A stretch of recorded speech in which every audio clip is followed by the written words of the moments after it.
Yes, sir. Movie looks good. Thank you. Yeah, It had to be fun to make with that cast too, right? Tell us about it. It was so much fun. I mean, working with Monique and the legend Danny Glover and JB Smoove, and Kimberly Elise, Gabrielle Union. The energy you feel spilling off the screen is exactly how it was on set. Like, we just were having fun, laughing, and it was a great time. A lot of star power. You show up here rooting for the Cowboys. You and I have crossed paths a couple times in New York. Yep. We're the same age. You grew up where? In Brooklyn. And we're the same age, which means that you lived through the LT era in New York City. Where do you come off rooting for Dallas? You are a disgrace to New York City, Omar Epps. Goodness, really? No, look, Tony Dorsett was my guy growing up. That was my favorite player in the NFL, and he was on the Cowboys. I hated the Steelers growing up. Blasphemous. The Giants at that point had sucked. The Jets were non-existent, and I'm not a bandwagon jumper. Those were my guys. So we had the good 90s. And I've been rolling since then. We've been sucking for. You realize it's very difficult for people to swallow the idea that you are a Cowboys fan from Brooklyn who's not a bandwagon jumper. I'm a Renaissance man, man. Maybe he jumped on the bandwagon once and then was loyal to it. Let's be clear. We've communicated on several occasions in the past. We used to talk a lot. We used to text a lot. And then Dallas struggled last year. Oh, yeah. And I couldn't find you. Yeah. I mean, where were you? Because, was almost Christmas. Was it filming at that particular moment in time? I mean, were you busy? Because I couldn't find you. I couldn't find you last year. Wasn't nothing to talk about. Wasn't nothing to talk about. But you know, I'm a pretty harsh Cowboys fan, and I'm realistic. Right, you are. That's true. I'm realistic with it. You're not the delusional ones I'm talking about. Nah, now it's coming back around. So if Jerry could keep his hands out the pot and let this thing roll, we might have. Do you think that Jerry Jones can do that when it comes to Tony Romo? First of all, it's a two-part question. Do you think that Tony Romo should be inserted into the starting lineup? And after you answer that question, do you think that Jerry Jones could keep his hand out of the cookie jar and just let things flow? Okay. All three of y'all been doing this for a while. Let's just be honest, right? It's a wrap for Romo. 3 seasons in a row. Well put. You getting some of the same nagging in your back and you the QB, it's a wrap. So whether he comes back, this season, let's say if they get to the playoff push or something, that could happen. But the thing about football is it takes gel. It's not a microwave sport. These teams have to gel. They have to learn how to play with each other. And right now we got a unit that's, and Dez is not even in this run. Yep. So when he comes back, they're going to have to find that rhythm because obviously he's going to want the ball. That's going to put more pressure on Dak. You know what I mean? So I think you just let them gel, let them play. The offense is starting to pick up. The defense is playing surprisingly better than I thought they would. Right. Because I think that's still the weak link. But if we beat Philly this weekend, that's going to say something to me. I want to see when we beat Green Bay, I thought that. But to be honest, Aaron Rodgers just played so bad. I kind of had to, they kind of beat themselves too. But Cowboys went in there and did what they had to do. But I'm looking forward to this week. When you say, let's face it, it's a wrap for Romo, I know what you mean. I would keep him as the backup because you address the backup problem. The problem was they don't have a backup quarterback. They do have a backup quarterback. It's just not the guy you thought it would be. Right. On the other hand, doesn't that create an ongoing quarterback controversy? Dak has been rolling so far, but you lose a couple games in a row. Romo's sitting there ready to go. He has his adherents, who had played with him before, the owner, etc. Doesn't that mean you have an untradeable contract? Doesn't that mean you have an ongoing quarterback controversy in Dallas? I don't think so because at the end of the day, when it comes to injuries, it's a young man's game.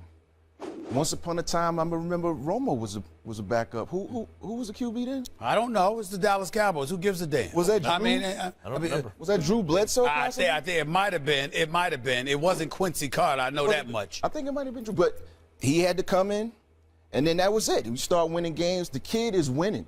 So you keep the kid on the front burner. The team is playing. I like him because he makes the team plays for this kid. You know what I mean? They have a synergy going. The running game is stout. Who are you worried about most in the NFC East? I mean, you always got to worry about them damn Giants, man. Honestly, because Eli is an assassin. Like people will give him a lot of flack, but if you keep him in there, he will hunt you down. And you always got worried about them, and we'll see how we play with. Now, if the Giants do beat him for the division or they lose a couple games in a row and Stephen A. is texting you, he's not going to get back. I'm on the set of House or something. But that was canceled. They wrapped that 3 years ago. Right. Are you gonna go radio silent again? No. We just I just ain't want to talk about it. Yeah, he didn't want to talk about it. He just waited. We just went AWOL. I couldn't find him. Like, well, I'm in L.A. You told me holler at you when I'm in L.A. Where you at? Like, Cowboys losing. But look, let me get back to this movie, Almost Christmas, man. And what I love about it is that the cast you told me about. Obviously Gabrielle Union, she's been a friend of mine for years, love her dearly, and and Danny Glover's a legend. You just see black actresses doing their thing, particularly in this movie, and it makes me proud because I don't think y'all get enough credit for how hard it is to do what y'all are doing, where y'all are doing it, because Hollywood, obviously, to me, they need to be giving y'all a hell of a lot more work. Hollywood's so white? How did you feel doing this movie, and what kind of thoughts came through your mind in regards to that? Well, to that point, that's part of why we had such a great time, we've all been doing this for a while. You got young, new talent. David E. Talbot, who wrote and directed the film. Yeah, he did know a brilliant job. You got Will Power Packer, super producer. Man. So it's that thing where it's like when the stars are aligning, and I'm telling you, man, when this thing comes out November 11th, this is something you could take your family to, from grandma to the young kid. It's about the family having their first, holiday dinner after the passing of the matriarch. So it's like, the holidays are deep. For some people, it could be a tough time because of things like that, but we have this functionally dysfunctional family like we all do. We all got auntie such and such and cousin such and such. But, we work through the tribulations and come back together through love, and that's what it's about. At the end of the day, you only got your one family. That grumpy uncle who shows up and thinks he's right about everything, but you know who I'm talking about, right? I see what you Don't worry about him. Don't worry about him. One of the other things I want to ask you, Max and I got into a debate about this yesterday. Tom Brady, because I know you know your football. Tom Brady's been balling since he's been back from Deflategate. He's already got 8 touchdowns, no interceptions, QBR 89, quarterback rating over 130. He's undefeated, already threw for over 1,000 yards. He's on pace to throw for 4,000 yards this season in 12 games. My attitude is, if the brother go 11-1 or run the table 12-0, he could be an MVP. Max's position is he don't give a damn what Brady does. He missed 4 games. You can't get the MVP when you miss 4 games. To that you say what? Why not? Because there are if your argument is he is so much better than the next best guy, that the next best guy, he only plays 75% of those games and he's still more valuable, then I would say that you don't know what you're talking about. There's no way that Brady is so much better than this year so far, Phillip Rivers or Matt Ryan or someone, that he can wind up playing in. It's like in baseball if you missed 40 games, or in basketball if you missed 20 games. Yeah, but you're not as valuable. But you know what? But you're talking about Tom Brady. So This is not some dude who's just, having a hell of a season. This is Tom. He's done this already. All right. He already has the numbers. You're talking about a Hall of Famer. How's that make him more valuable this year than everybody? Because he's Tom Brady, Max. That's not an argument. Part of it? What do you mean that's not an argument? He's a legend. Because of brand name. You love history. Because of brand name. That's all you're saying. Because he's done How do you know that this is better? Because of brand name. Appreciate that brands matter. Because he missed 4 games, it alludes to the argument of imagine if he didn't miss those 4 games and had this type of season. Right. Well, but let me flip that around. They're 3-1 without him.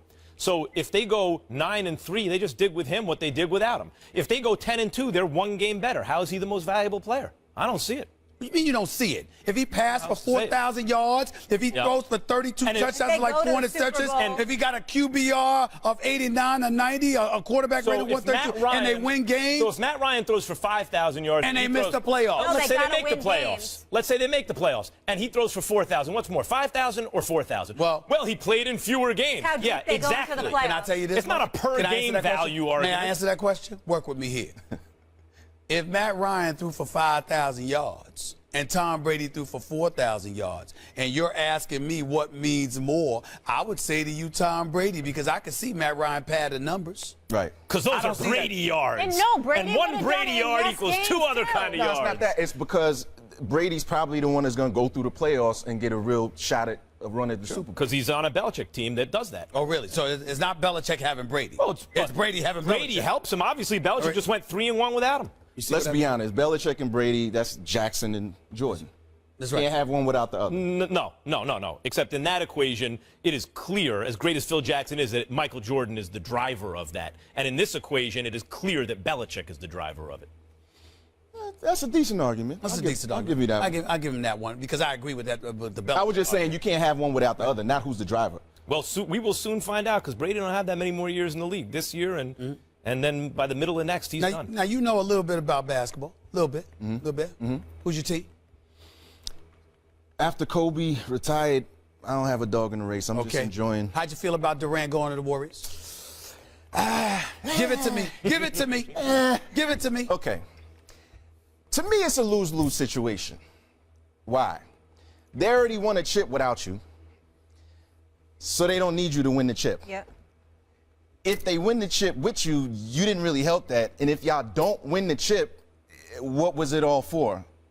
So I just don't get it. That's well put. The problem is that KD is, in a sense, reverse engineering his greatness. The whole point of winning chips is I'm one of the central pieces of a championship team. The fact that we won a championship speaks to my greatness. But if you join a team like that already, how does it really speak to your greatness just because you got a chip?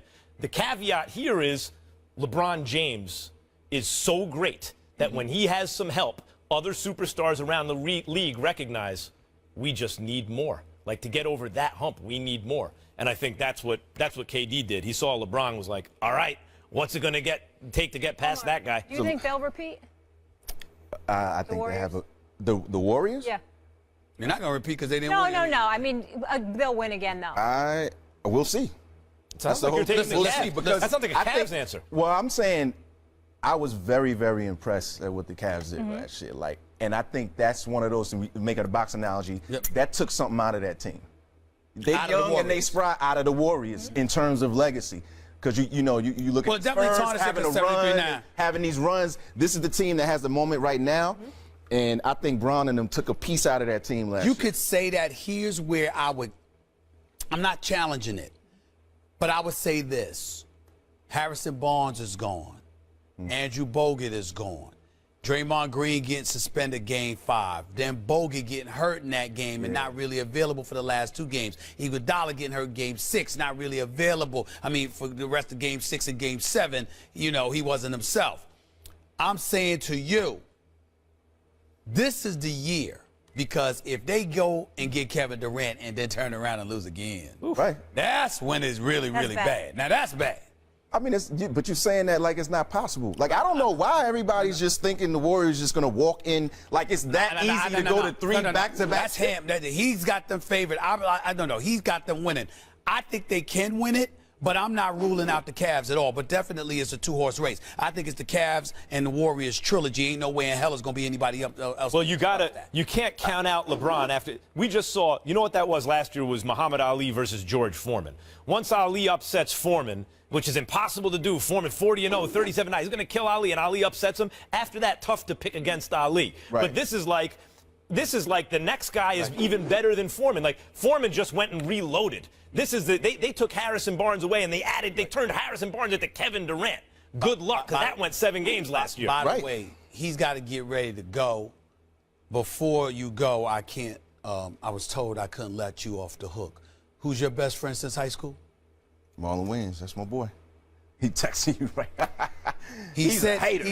He said that you lying, that you're jumping off the bandwagon, that you're a diehard Lakers fan, and you just don't want to acknowledge it because. Didn't I say? No, you said Kobe. You said Kobe. You said Kobe. You said Kobe. I said since Kobe left the league, I don't have a dog in the race. Yeah, but he's saying that you do have a dog in the race. That's what he's trying to say about you. No. Since Kobe left the league, the Lakers just ain't the same. It ain't the same. You and Marlon have to play the newlywed game or something like that. He doesn't know you. He's a bandwagon. He doesn't know you. Who's ever winning in the year? I'll tell you a quick story before I go. One time I went to a Lakers game. They was playing the Kings. This dude had on a Lakers jersey. They were up. And then when they went down, he took off that jersey. Had on